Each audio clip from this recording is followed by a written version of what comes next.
Саламатсыздарбы урматтуу Чалкан медиа каналынын көрөрмандары, өлкөбүздө алынган акыркы сааттагы жаңылыктар менен тааныштырабыз.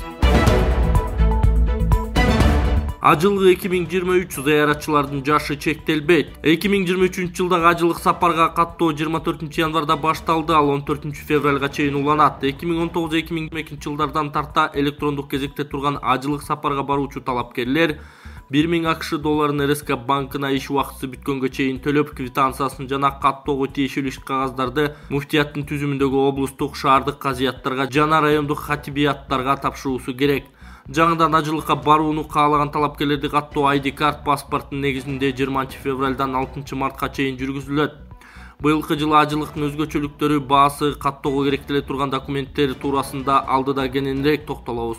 Сауд Арабия быйылкы ажылыкка Кыргызстан үчүн 6000 орун бөлгөн. Айта кетсек, 2019 жылдан бери ажылыктын электрондук базасында 4313 жаран кезекте турат. Талапкерлер 1000 доллар жана кайтарымсыз 1000 сом төлөбөй туруп каттала алышпайт. 2019-2022 жылдардан бери кезекте турган талапкерлер төлөө мөөнөтүнүн ичинде 1000 долларын төлөй албай калса, ажылыктын электрондук тизмесинен чыгарылат. 2019-2022 жылы каттоодон өтүп, бирок бара албай калгандар кайра каттоодон өтүү учурунда 1000 сомду төлөбөйт. Каттоо Кыргызстан мусулмандарынын дин башкармалыгынын түзүмүндөгү облустук, шаардык казыяттарда жана райондук хатбияттарда жүргүзүлөт. Эгер катталуучулардын саны 7000ге жетсе, каттоо мөөнөтүнөн мурда жабыла турганы муфтияттын ажылык бөлүмүнүн адиси Дастан Нукунов айтып, шарттарына токтолду. Быйылкы жылы ажылыктын өзгөчөлүгү талапкерлердин жашы чектелбей турган болду. Мисалы, эгер мурун 65 жашка чейинкилерге гана барууга уруксат болсо, азыр жанында коштоочусу менен 65тен жогорку курактагылар да бара алат. Дагы бир нерсе, башка булактардан аялдар махрамсыз бара алат деген маалыматтар чыгып кетти. Алар чындыкка дал келбейт. Биздин аалымдар кеңеши буга уруксат берген жок, себеби шариятта мындай нерсе жок. Ажылык аялдар сөзсүз түрдө махрамы, күйөөсү, атасы, агасы, иниси, баласы менен бара алат. Быйылкы ажылыкка сапардын так баасы азырынча белгисиз. Бул тууралуу Кыргызстан муфтийинин орун басары Абибилла Кадырбердиев билдирди. Ал 2022 жылы ажылык сапардын наркы 4,5 долларды түзгөндүгүн эске салып, бааны сапар жакындап калганда Сауд Арабия тарап белгилеп берерин айтты. Быйыл белгисиз, анткени каражаттын 99% Сауд Арабиядан көз каранды, себеби ал жактагы төлөмдөрдү өздөрү айтат. Алсак транспорт, чатыр, тамак ашты арабтар белгилеп берет, биз алар менен соодалаша албайбыз. Качан гана бизге маалымат бергенде гана так сумманы айтабыз. Былтыр ажылык сапардын баасы 4,5 долларга бааланган. Бул мурункуга салыштырмалуу 1000 долларга кымбат болгон. Ошондой эле былтыр Кыргызстандын жарандарына ажылыкка барууга 2766 квота бөлүнгөн. Быйыл болсо 2 эсе көп берилген, деди ал. Тажикстандын кол салуусунан талкаланган Лейлектеги 2 мектеп оңдолду. 2022 жылдын сентябрындагы Кыргыз-Тажик чек арасындагы окуялардан улам талкаланган Лейлек районунун Максат жана Арка айылдарындагы орто мектептери толук оңдоо түзөөдөн өткөрүлүп, пайдаланууга берилди. Бул тууралуу Билим берүү министрлигинен билдиришти. Аталган орто мектептерде 23 январынан тарта кадимки шартта окуу башталды. Максат айылындагы орто мектептин оңдоо иштерине 3,279,760 сом, Хамза атындагы орто мектептин оңдоого 1,576,082 сом жумшалган. Оңдоп түзөө иштери 2022 жылдын 12 декабрында башталган. Тосмо арыз жазган Токмоктогу мал базарда аксакалдын 120 000 сомун урдоого шектүү сот залынан бошотулду.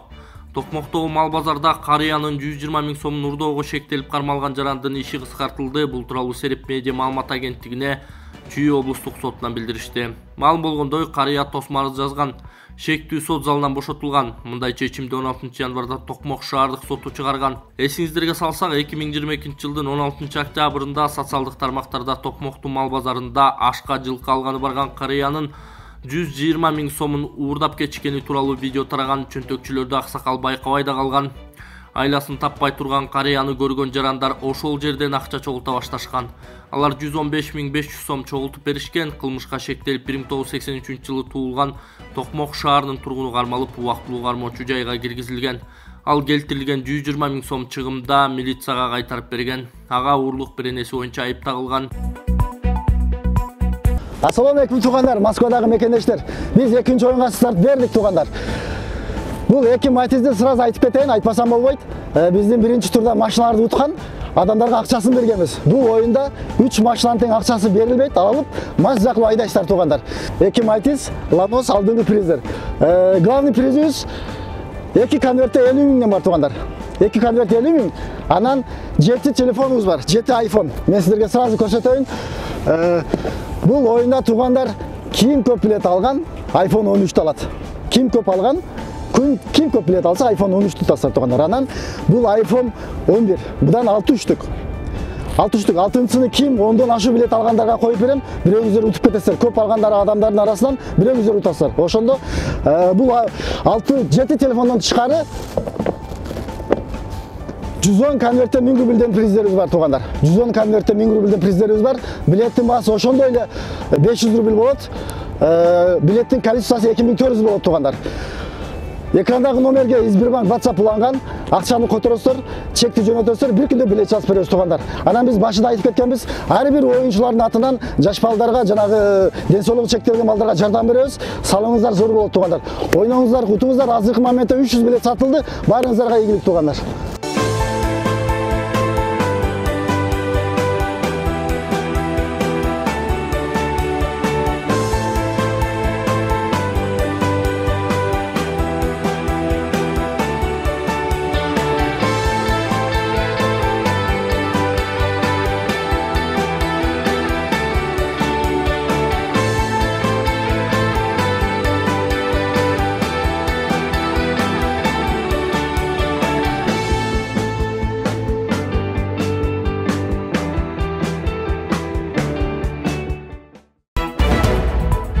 Жарык өчүрүүлөр депутат Жаныбек Кыдыкбаев энергетика министрин элден кечирим суроого мажбурлады. Парламенттин жалпы жыйынында депутаттар электр жарыгын өчүрүү маселесин талкуулашкан. Анда Ата журт Кыргызстан фракциясынын лидеринин орун басары Жаныбек Кыдыкбаев Ибраев министрлик кызматка киришип жатканда парламентке кандайча келгенин эске салып, күз-кыш мезгилине даярдыктар жакшы деп элди дагы депутаттарды дагы кандайча ынандырып, калкка электр жарыгын үзгүлтүксүз беребиз деген сөзүн жүйө келтирген.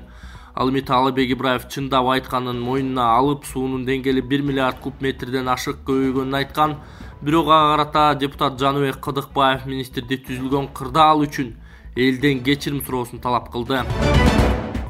Сиз ушу ОЗПны тапшырып атканда, министр болуп келип атканда, быйыл суунун көлөмү былтыркы жылдарга салыштырмалуу аябай көп, биз үзгүлтүксүз электр энергияны беребиз дедиңиз да.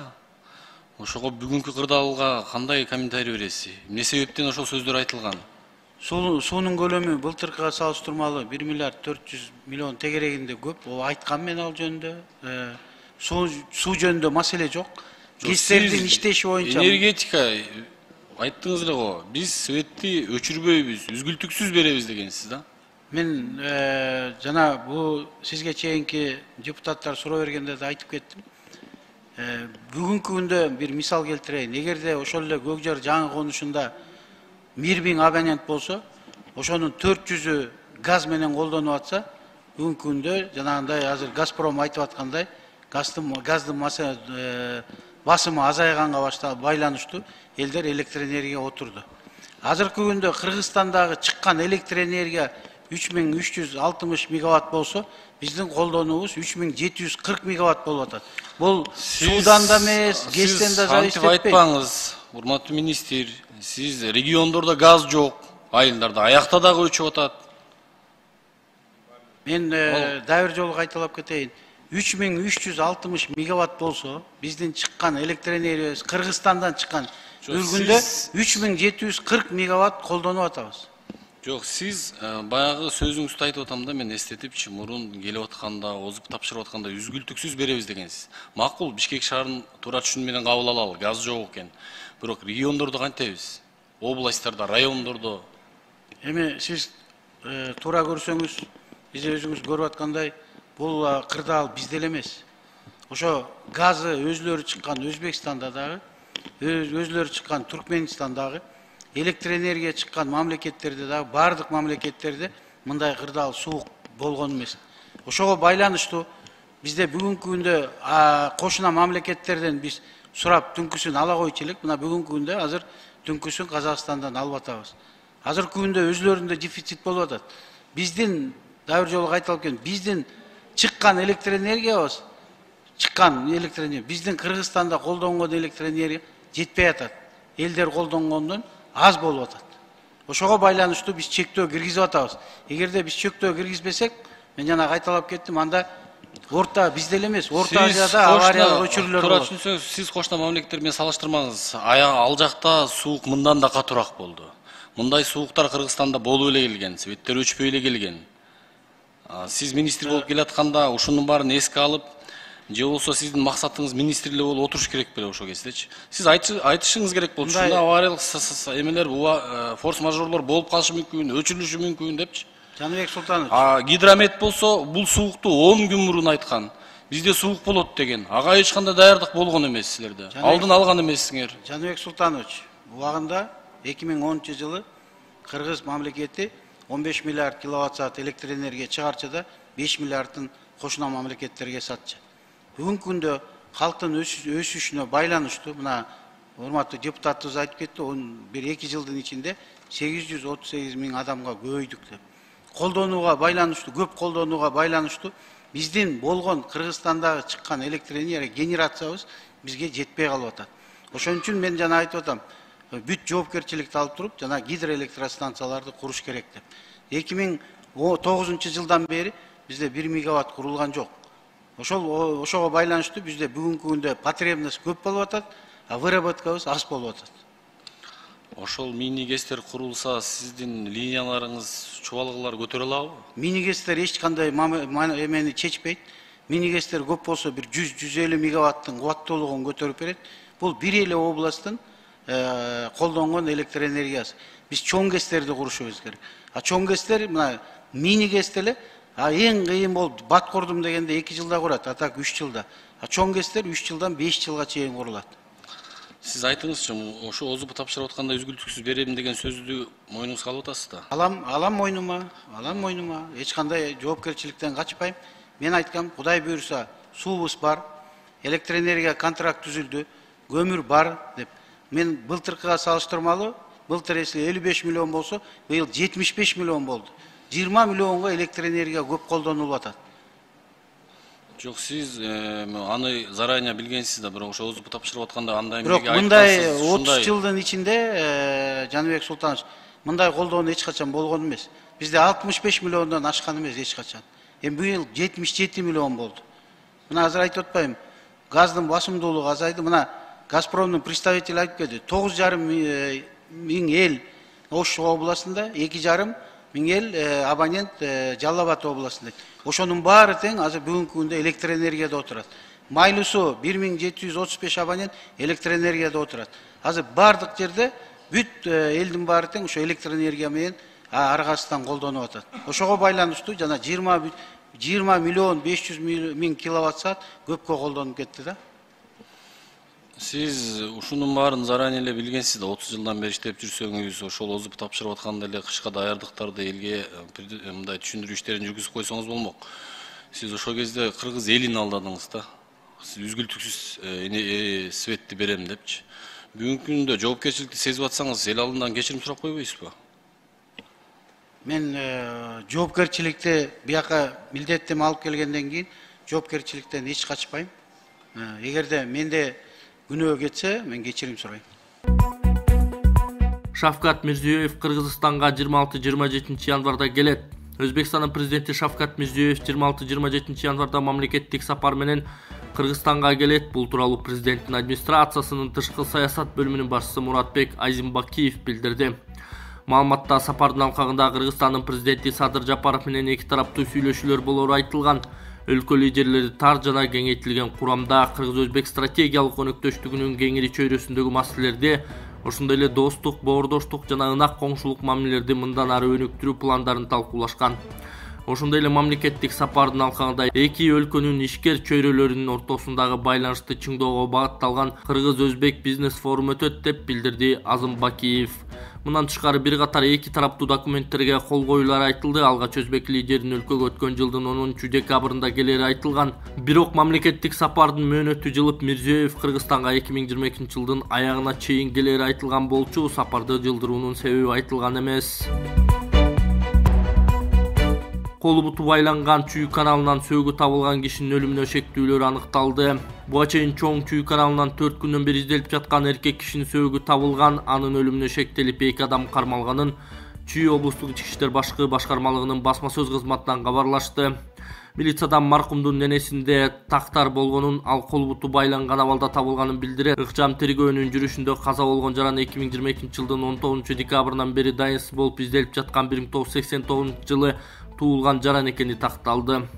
Кылмышка шектелип 2000 жылы туулган жаран жана 1991 жылы туулган жаран кармалды. Алар маркумду 19 декабрда сабап кол бутун байлап каналга ыргытып жиберишкенин моюндашты.